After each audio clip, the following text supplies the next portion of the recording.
کوئی سندھ میں دھرنا ہوا اس کے بعد؟ ہے بھائی 2-2.5 سال پرانی بات ہے نا. میں تو خود گیا تھا اس سیلاب میں مدد کے لیے. کتنی تباہی ہوئی. کیا قوم سڑکوں پہ نکلی؟ کیا قوم نے حکمرانوں پہ دباؤ ڈالا کہ اگر دوبارہ ایسا سیلاب آیا نا تمہاری بوٹیاں نوچ کے کھائیں گے؟ کوئی نکلی قوم؟ چپ کیوں بیٹھے ہو بھائی؟ کچھ بھی نہیں. دوبارہ سندھ کے لوگ انتظار کر رہے ہیں. کراچی میں سیلاب آتا ہے اور گاڑیاں الٹی بہتی ہیں, بیڑا غرق ہو جاتا ہے کراچی میں جب بارشیں ہوتی ہیں. تو کراچی کی عوام نکلی روڈوں پہ, حکمرانوں کے باہر جا کے دھرنے مارے کہ دوبارہ اگر کراچی میں بارش ہوئی اور سسٹم حکومت نے نہ کیا تو ایسی کی تیسی کر دیں گے ہم تمہاری. کوئی ہوا ایسے؟ کچھ بھی نہیں ہوا. تو ہم اسباب اختیار کر رہے ہیں.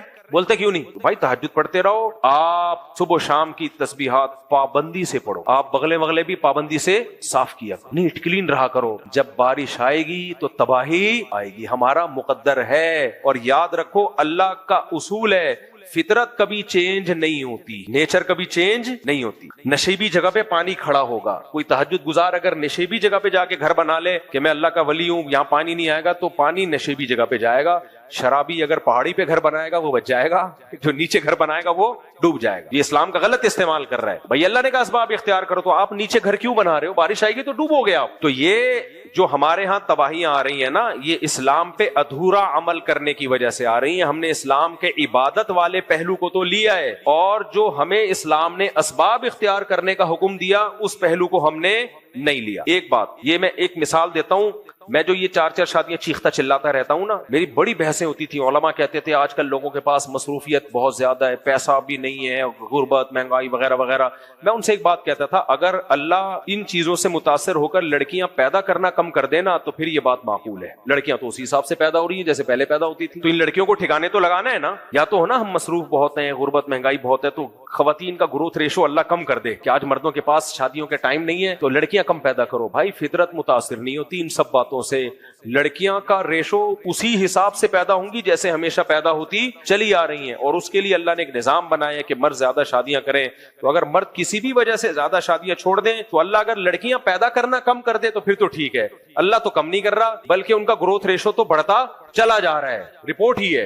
اور قرب قیامت میں تو بہت عورتیں ہوں گی. تو اس کا مطلب کوئی اور حل تلاش کرو, آپ نکاح سے باز نہیں آ سکتے. آپ ایک آدمی غریب ہے, اس کے پاس پہاڑی پہ گھر بنانے کے پیسے نہیں ہیں, وہ نالے کے اندر گھر بناتا ہے, وہ جگہ سستی مل رہی ہے. لوگ اس کو آ کے کہیں گے کہ یار جب بارش آئی نا تیرا یہ سارا مکان بہ جائے گا. وہ کہے گا غریب آدمی اوپر بنا نہیں سکتا, مجبوراً نیچے بنا رہا ہوں. تو مان لو گے آپ اس کی دلیل؟ آپ بولو گے بھائی روڈ پہ سو جا, فٹ پاتھ پہ سو جا. غربت کا بہانہ بنا کے نالے کے اندر گھر بنانے کی تجھے اجازت نہیں ہے. فطرت سے کوئی جو بھی لڑے گا یاد رکھو جیتے گی کون؟ بولو فطرت. میں اس کی ایک مثال دیتا ہوں, پہلے بھی کئی دفعہ دے چکا ہوں لیکن آج کے بیان کے مناسبت سے وہ مثال آنا ضروری ہے.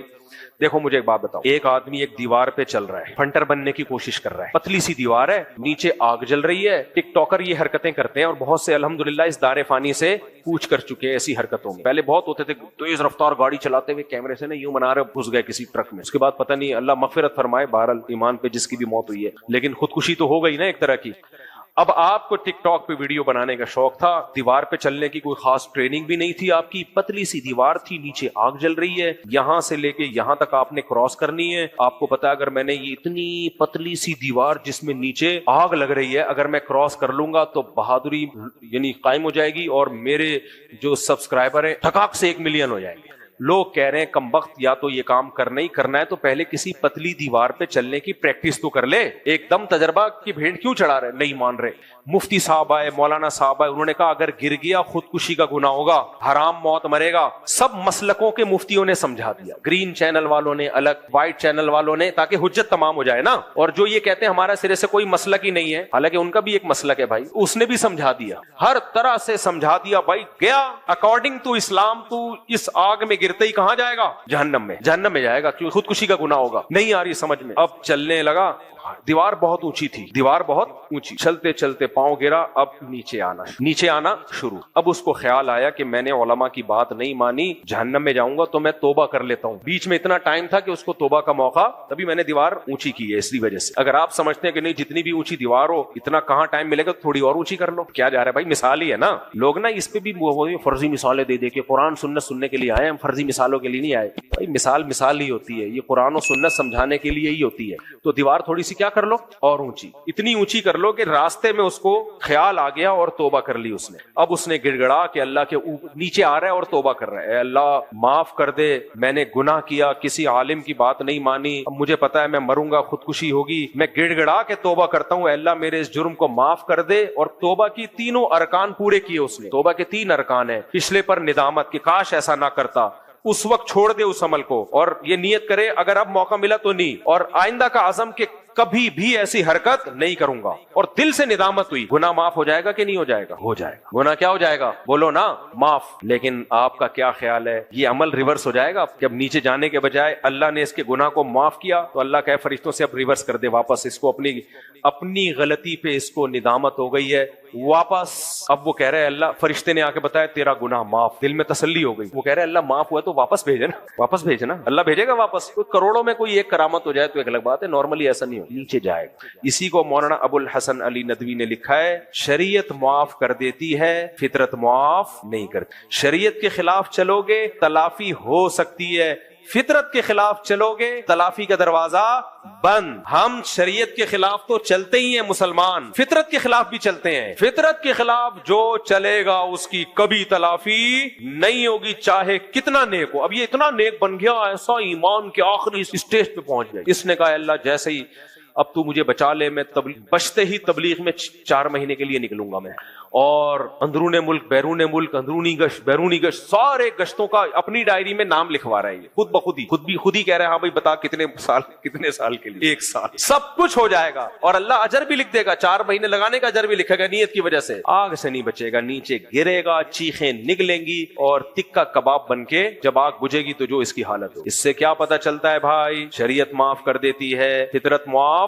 نہیں کرتی. اب سمجھ میں آیا 1 سال کا بچانا کیوں ضروری ہے. جاب لیس ہو سکتے ہو بھائی, کوئی مسائل ہو سکتے ہیں, اگر آپ نے نہیں کیا, پہلے سے انتظام نہیں کیا تو نہیں کا مطلب جب پیسے نہیں ہوتے تو نہیں ہوتے پیسے. ایسا نہیں ہوگا اوپر سے غیب سے نوٹ برسنا شروع ہو جائیں گے یا لوگ آپ کو ہدیے دے کے جانا شروع ہو جائیں گے. تو آپ نے اپنا کام پورا کرنا ہے. وہ توکل جس میں انسان دوسروں کے, دیکھو قرآن سے بھی یہ ثابت ہے, عرب لوگ جب حج کے لیے جایا کرتے تھے نا زمانے جاہلیت میں, تو زیادہ راہ لے کے نہیں جاتے تھے. اب کوئی پہلے حج کے سفر 6 8 10 مہینے کے ہوتے تھے, سال کے ہوتے تھے. تو وہ کہتے تھے بھائی ہم اللہ کے مہمان ہیں نا, تو کھلانے والا کون ہے, بولو نا اللہ, پلانے والا کون ہے, اللہ. تو ہم جب اللہ کے مہمان ہیں تو عقلی دلائل بھی کہ جب کسی کے یہاں مہمان بن کے جاؤ تو کیا ٹفن ساتھ لے کے جاتے ہو. یہ نہیں دیکھ رہے کہ اللہ نے وہاں تمہیں کوفتے کھلانے کے لیے نہیں بلایا, اپنے گھر کی زیارت کے لیے بلایا. عام مہمان تو تمہیں بلاتا ہی کھلانے کے لیے نا, وہاں ٹفن لے کے جانا بے اکرامی ہے. یہاں تمہیں مہمان ہو, لیکن کس بات کے مہمان ہو. اللہ تمہیں پکوڑے سموسے کھلانے کے لیے تھوڑی بلا رہے وہاں پہ, اللہ کہہ رہے حج کے لیے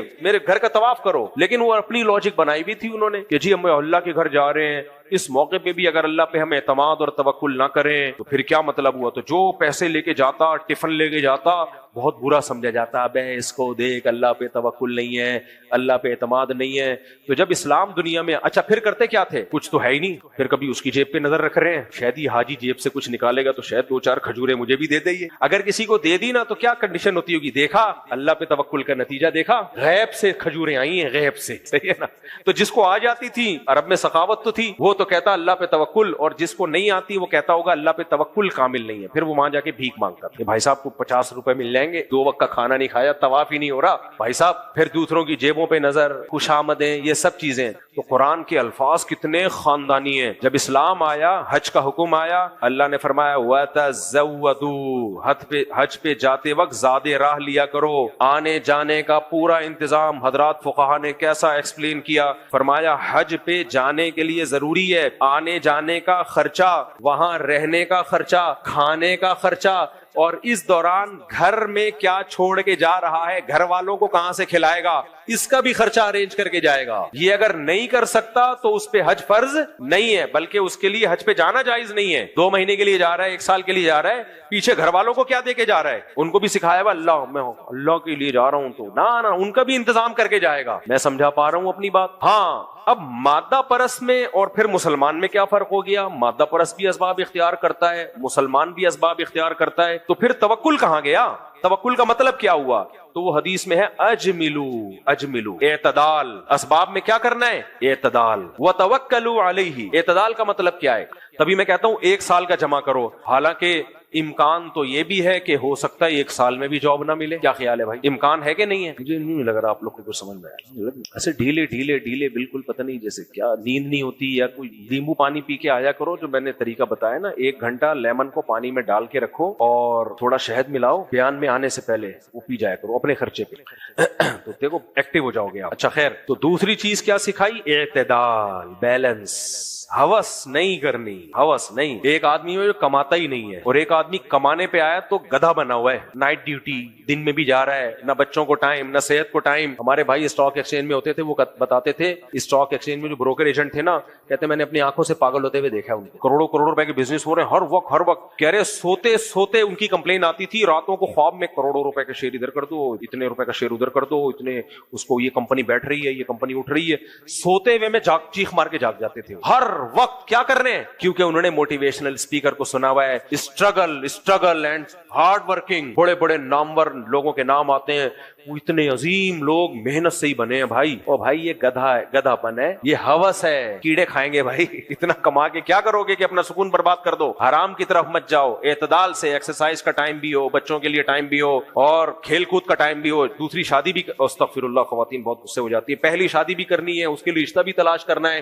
ہمارے کچھ دوست ایسے ہر وقت کتابوں میں مشغول, آپ جانتے ہیں ان کی بات کر رہا ہوں, ہر وقت کتاب لے کے بیٹھے. ان کو شوق ہے 4 شادیوں کا, ایک تو ہو گئی ان کی. ایک دن مجھے کہتے ہیں یار تمہیں پتہ نہیں کیسے رشتے مل گئے, ہمیں تو کوئی رشتہ ہی نہیں ملتا. میں نے کہا جب سے میں نے دیکھا آپ یہ ٹیڑھی کمر کر کے نا کتاب سارا دن تو یہ رہتے, اور میں نے کہا اور لیٹتے جا رہے ہو جیسے جیسے عمر. میں نے کہا یہ تھوڑی کہ لوگ آپ کو کتاب دیکھ کے آئیں گے کہ جی خود آپ کی پیشکش کریں گے, تو ڈھیڑ بننا پڑتا ہے, چلو پھرو ہلو جلو تو, اور ٹینشن میں بھی جا رہے ہوتے ہیں, ہو ہی نہیں رہی. وہی کام کیے بغیر کیسے ہوگا بھائی؟ تو حدیث میں کیسی پیاری بات, اجملوا فی الطلب, اعتدال. تبھی میں نے کہا 1 سال بس, ورنہ زیادہ کی کوئی انتہا ہے ہی نہیں. آپ دیکھ لو ہندوؤں کے سونے کے مٹکے نکلتے ہیں نا, 100 سال کا جمع کیا ہوتا ہے انہوں نے گولڈ, پھر زمین میں دفن کر دیتے ہیں, آج بھی نکلتے ہیں. یہ ہندو, مسلمانوں کے ایسا کوئی مٹکا نہیں نکلتا, ہندوؤں کے بہت سارے نکلتے ہیں. مسلمان کیا کرتے تھے, ابے زندگی اتنی رہ گئی, یہ کھاؤ پیو, کچھ بچوں کے لیے بنانا ہے بناؤ, مر جاؤ یار بس ختم, اللہ ان کو کھلائے گا, کچھ جمع کر لو, کچھ اللہ پہ توکل. اب توکل ختم ہو گیا, پھر بے اعتدالی. سونا, اب آپ نے 1 سال کا جمع کر دیا سونا, نہیں آپ جمع کرتے جا رہے ہو مٹکے بھر بھر کے, پھر ہر وقت فکر کہ یار یہ